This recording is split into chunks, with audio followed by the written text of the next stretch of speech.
Welcome to Breaking Bias on Broadway and Beyond with Colette Luckie and Dr. Heather Sanders, where they answer the elusive question, why is cultural competence critical in today's multicultural environment, and what are the measurable outcomes and benefits of sustainable allyship?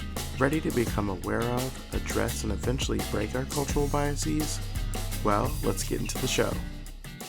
Right. Well, hello, everyone. I'm Colette Luckie, and welcome to Breaking Bias on Broadway and Beyond. I'm here alongside my guest co-host for today, Nigel Frazier, who is joining us from New York, Lincoln Center. And our guests today are Chris Ashley, the Executive Director of the La Jolla Playhouse in La Jolla, California. If you don't know where that is, you better find out. Right outside of San Diego, and it's absolutely stunningly beautiful. Okay, let me just get back. So Chris is a distinguished Tony Award recipient, and we have also our guest, Crystal Monee Hall, composer, artist, singer, songwriter, professor, multi-instrumentalist. So I've read, and let me just break in here and say that my nephew is here, and I've been trying to wake him up all morning. And I happen to be playing one of your cuts, If You Breathe. Oh, yeah. Yeah. And he creeps out and he's like, who is that? Who is that? I was like, that's my next guest. He was like, what? So I got like auntie, cred now, right? All right. Well, thank you, nephew. I appreciate it. Yeah, so you have a new fan. So yeah, so we're here and really we want to spend this time discussing the production that is currently running at the Playhouse, Three Summers of Lincoln.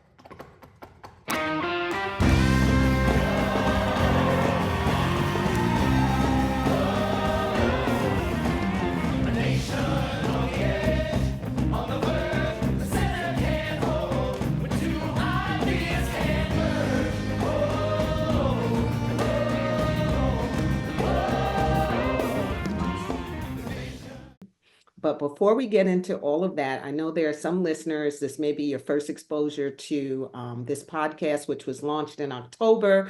And it's really dedicated to sharing real stories, experiences, observations as organization development consultants, racial equity consultants, which Nigel and I are. And we've been doing this work in theater arts, corporate, nonprofits, Fortune 500, government agencies, you name it. Well, hopefully we can continue to do it for some government agencies. We'll talk about that later.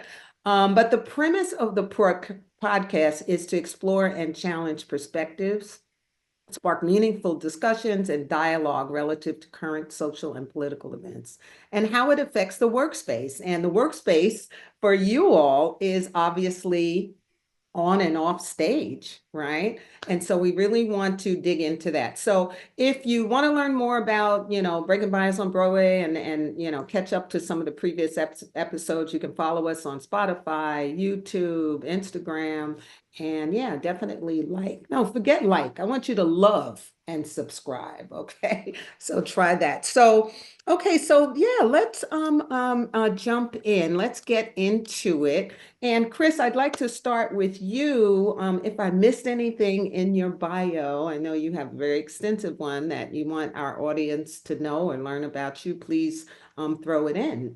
But yeah, I'd like to start by having you give us a synopsis of this play and what it is and what it means. Fantastic. Well, we're speaking to you now in the run-up to the opening of Three Summers of Lincoln at La Jolla Playhouse, and this is the first ever production of this world premiere musical. So we're just in the process of meeting our first audiences and discovering what this musical is for the very first time. It's a story that takes place in 3 summers, 1862 to 1864. And it's a moment of incredible division in the society. Right? We're in the middle of the Civil War. We're in the process of figuring out how do we drive toward abolition of slavery and how do we end this war. So it may occur to you that we're also in a time of real division in our society now. So it really is a very kind of modern lens that we're looking at the 1860s through. And it really centers on the relationship between Abraham Lincoln and Frederick Douglass. in these in this period of time, and features an unbelievable score by Crystal Monee Hall, which is challenging and exciting, and it has rock and roll, and it has R&B, and it has gospel, and it feels like it's deeply rooted in the story and in the characters. And if you don't already know her music, you are soon going to be amazed and impressed, and she's going to be on everyone's lips. Wonderful, wonderful. Well, thank you for that, because a lot of people don't know the story and the relationship, because it hasn't necessarily been emphasized or shared between Abe Lincoln and Frederick Douglass. and Frederick Douglass. So this is, not only educational, but it also, like you're saying, it certainly timing is absolutely, phenomenal for it to come out during this political, social kind of melee that we're in. So what drew you to this particular work of art? I know you've worked with the author on several other, book writer and co-lyricist Joe DiPietro and I think this is our 8th show at the La Jolla Playhouse together, and maybe 11th overall. We've worked together many times. But yeah, no, there was something about telling this story of real, there's a book that we're kind of roughly based on called Leadership in Turbulent Times, that really tells a story of what it's like to try to hold on to community and nation, to try to transform the world, this moment of abolition, and really what it's like to try to fight for human rights and fight for respect for each other and try to hold our society together. And that seemed to be like a very exciting story to tell at this exact moment. Yeah, certainly, those underlying themes, are obviously emphasized, even with this dialogue between these two, very important people in history. So yeah, thank you for that. Nigel, I know you have some questions for. Yes, for Crystal. So this is obviously a very rich topic. And Crystal, as Colette spoke about previously, you are a multi-talented, multifaceted artist. And so my first question for you is, what inspired you when composing the score? And how did the story or themes of the play influence your musical choices? Wow. Great questions, Nigel. And you look super familiar to me. I don't know if we just I was like, I know this man. I just know you ancestrally. So I was the last to join the party. I'm the baby of the crew. And Joe DiPietro is a genius whose work I've admired for years, as is the Christopher Ashley, my guru. And my good friend Daniel Watts is co-lyricist and co-choreographer on this piece as well. He and Joe have been working on it for a good while, like over the pandemic, and invited me to check it out and look at it. And instantly my thought was sort of like, oh, okay, Lincoln. My first question was when he was like, it's about Lincoln. I was like the top hat? That was my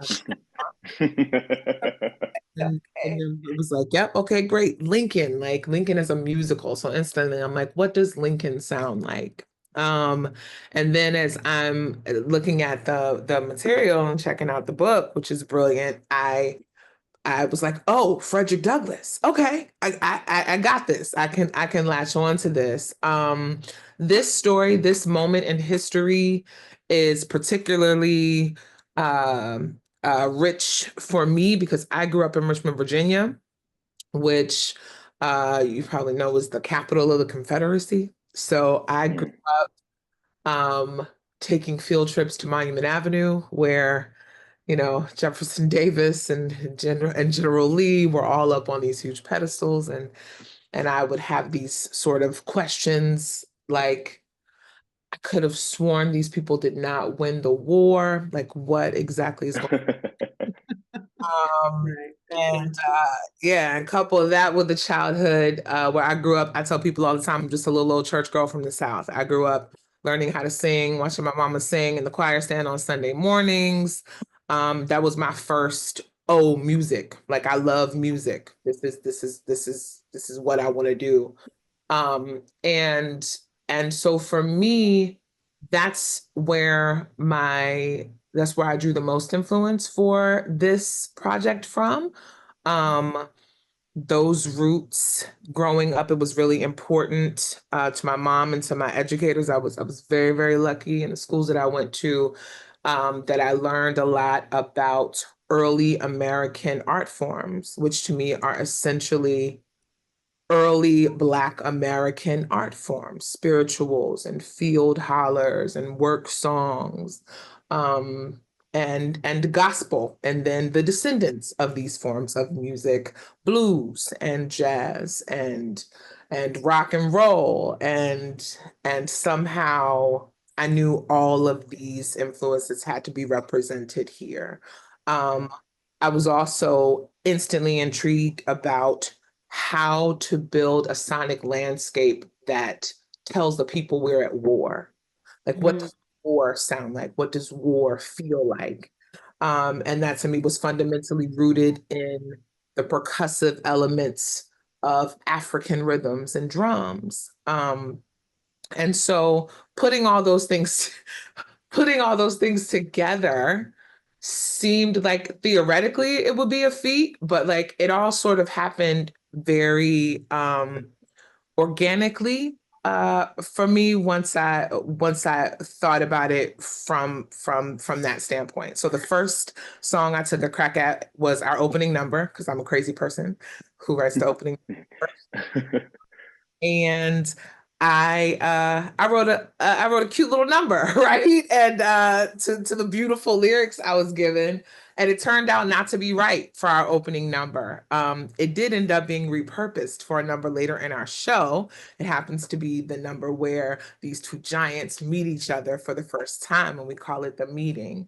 But I went back to the drawing board for what the initial sound of the show was going to be, and this electric guitar riff came up, that is sort of a theme that comes out throughout the show. And when you think of blues and R&B and gospel, you don't necessarily think of electric guitar, but it's been a beautiful exploration of all these forms and the places where they melt together and where they cross. And if that ain't America, I don't know what is, where Absolutely. all of these things meet and converge.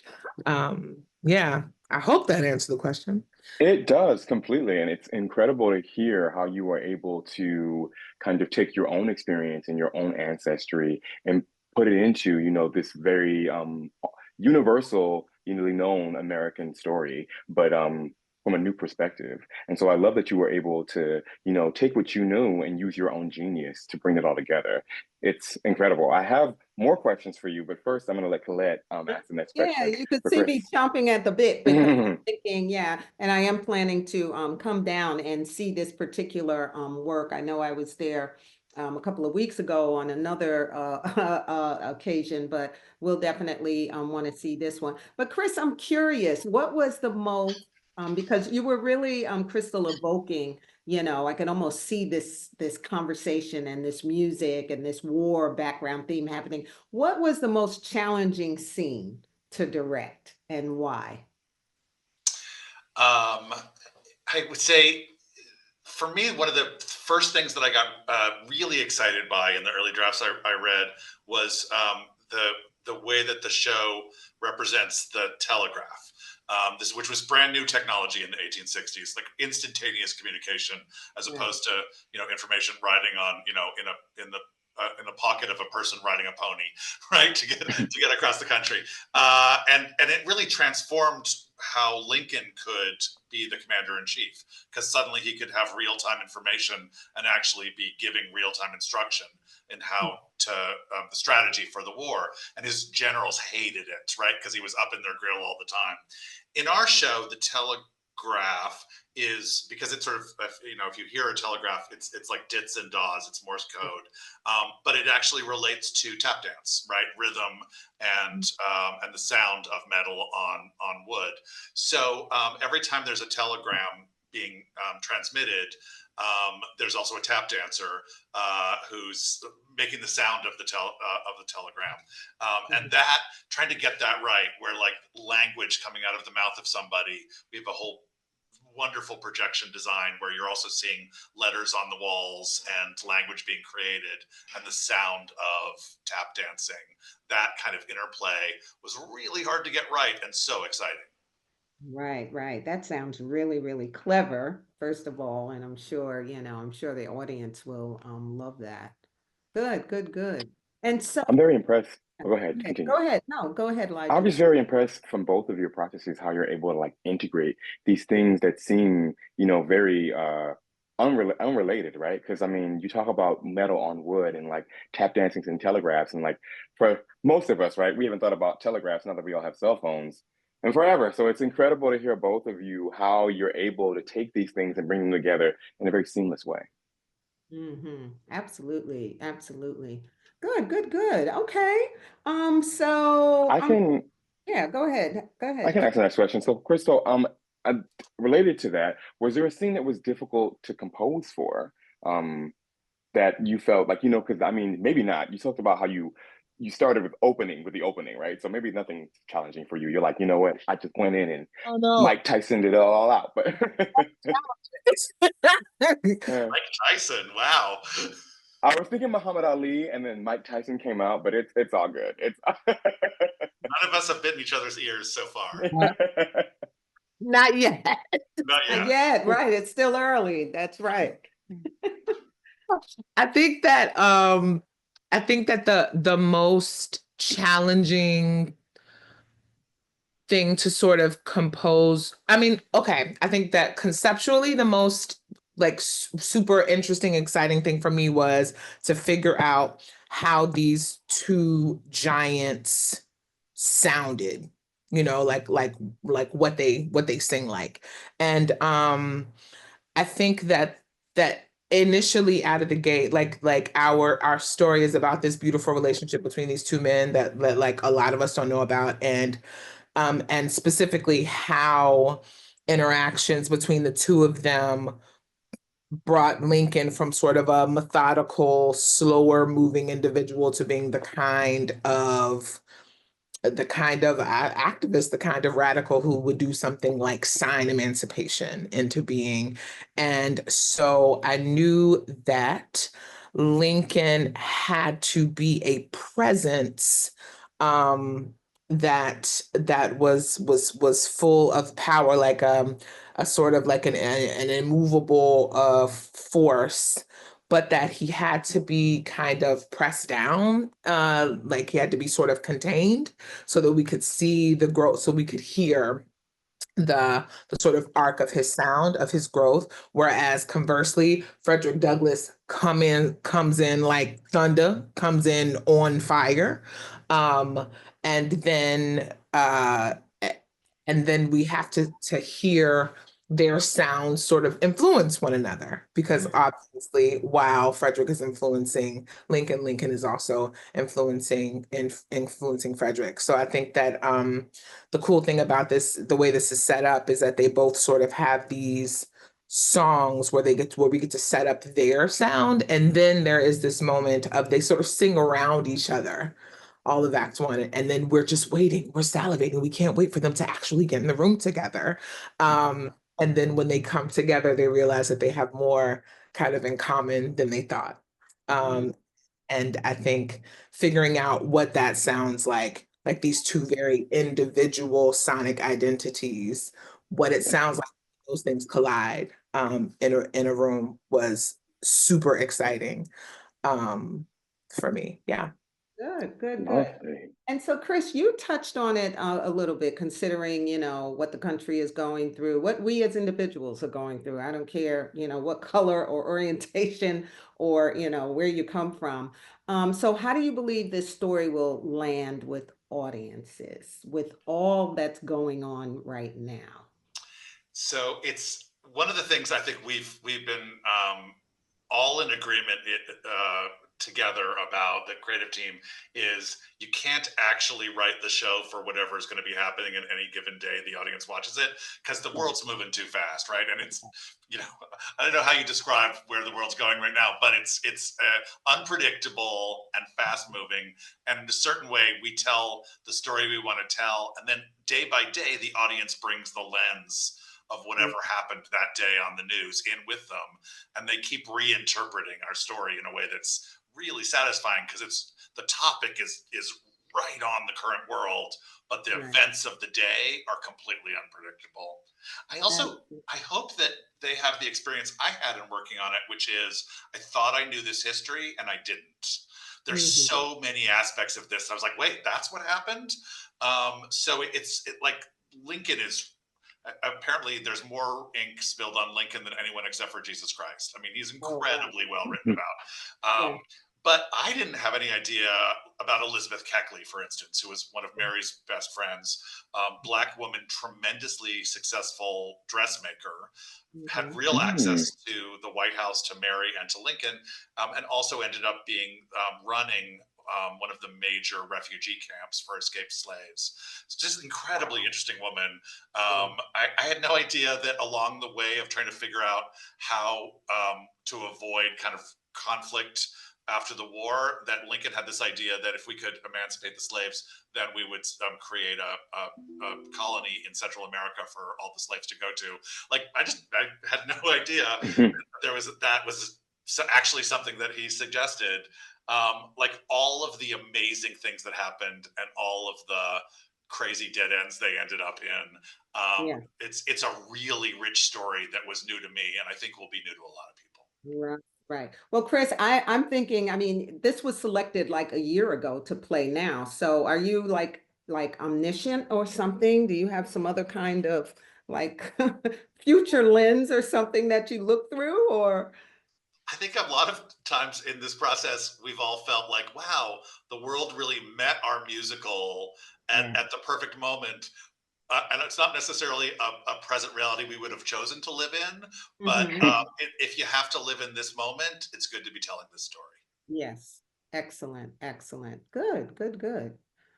Well, given the different themes and the things that you have going on, you talked a little bit earlier, Crystal, about the sonic kind of landscape, and specifically the sonic identities of Lincoln and Douglas. What instruments or sounds did you prioritize in the score? And can we get a little bit of a taste, of like how after going through that process, which instruments or which sounds you decided to prioritize? Ooh. This is the fun part. Definitely drums and percussion. Like I'm a drums and bass girl, but people ask what my primary instrument is, and it really is the voice. I'm a singer first. I play piano and guitar to compose. I would never want to be like the keyboard player in somebody's band. You know what I mean?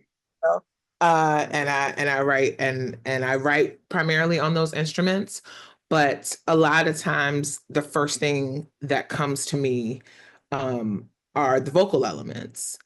And so one of the first songs that I wrote for this project was a song that I think I cut and got put back in, right? That's all vocals and percussion, called Scarlet the Harlot. That is a song that the soldiers sing in a moment when they are having a moment with Lincoln, which was a real thing. Like he was a guy of the people. He would go out and he would spend time with his soldiers and would go to these refugee camps and visit with escaped slaves he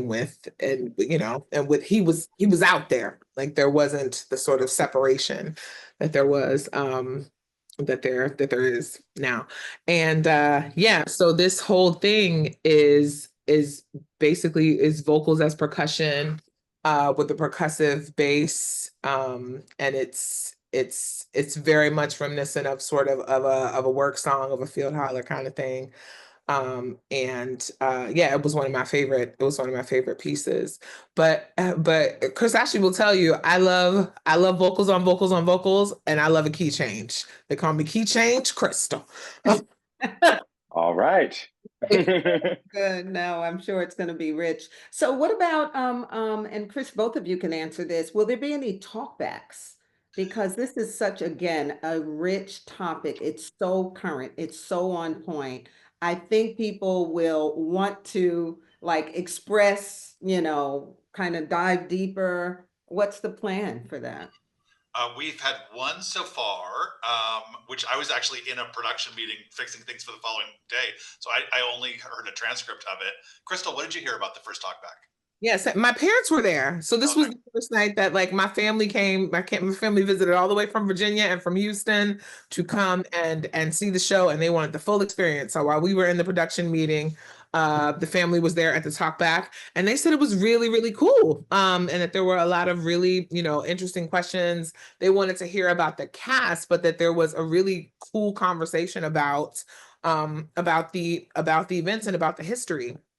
And I think that this is actually true. A lot of people were like, "Oh, I didn't know such and such a thing." Like that, I didn't know. Like a lot of people were unfamiliar with Elizabeth Keckley, and were interested in whether or not she was like a fictive and an imagined character. And didn't know that she was real, a real person who engaged this and that engaged this deeply with this moment in time, and that she was Mary Todd's homegirl, and that she was the finest dressmaker in Washington, and a lot of people were also really surprised about that Central America idea and didn't know that that colonization idea was a real thing, and it was. But it's really, really wonderful to know that the show is inspiring people to engage in conversations, just about where we are in the world right now.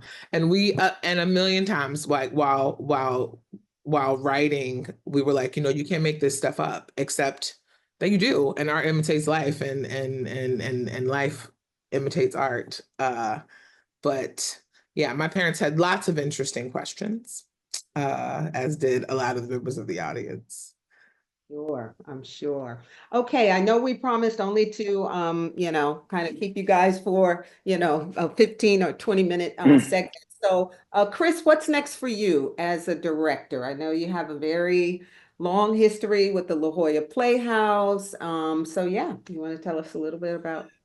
Sure. So, yeah, I've been at the Playhouse for 18 years, and upcoming for me as a director in this next season, I have a new musical called The Heart, about 24 hours in the life of this one heart, as it's a young surfer as gets in a very serious car accident, and his parents have to deal with like donating his organs, and it's like the end of one life and the beginning of another, and all the process that goes on around the kind of medical giving of new life. And it's all very EDM, the sounds of a hospital, the sounds of a club, the sounds of the human heart, and the sound of waves. So very beautiful score as well. And then I'm doing a musical version of Working Girl, the movie from the 80s, with a Cyndi Lauper score. So that's going to be big fun. And then at about a year, I'm going to move over to be the artistic director of the Roundabout Theater in New York. Yes. I love Roundabout. Yeah, congratulations on that. We'll miss you at the Playhouse, but yes, on to your next adventure. Good. Thank you. And for Crystal, what's next for you as a composer and artist? I am going to happily continue work on this score, Yes. and make it all it can be. I'm working on a couple of other projects that I'm really excited about as well. I will be very, very happy to be stealing Christopher Ashley back to the East Coast. Yeah, but this process, this is my first process of this kind at this level, and the glorious gift that I've gotten from it is clarity around the fact that it is the thing that I want to do. So currently I'm working on about 3 other shows that I hope will be as fulfilling and promising as this one is. Yeah. Wonderful, wonderful. Incredible. Well, I don't know about y'all, but for me, I'm hoping to get to La Jolla Playhouse, and go see 3 Summers of Lincoln that while it's playing. And it plays until when? When is the show going? And is it going to hit the road? The It's first April week of April is the last week of the run at the Playhouse. Okay, so get your tickets quickly because it sounds like it's not only entertaining but also very informative and speaking to the times that are happening right now. And so thank you so much, Christopher Ashley, and thank you, Crystal Monee Hall, for joining us today, for sharing your words and talent with us. And we're so happy we could have you on Breaking Bias on Broadway and beyond. We'll see you all soon, and don't forget to love, not like, love, and subscribe.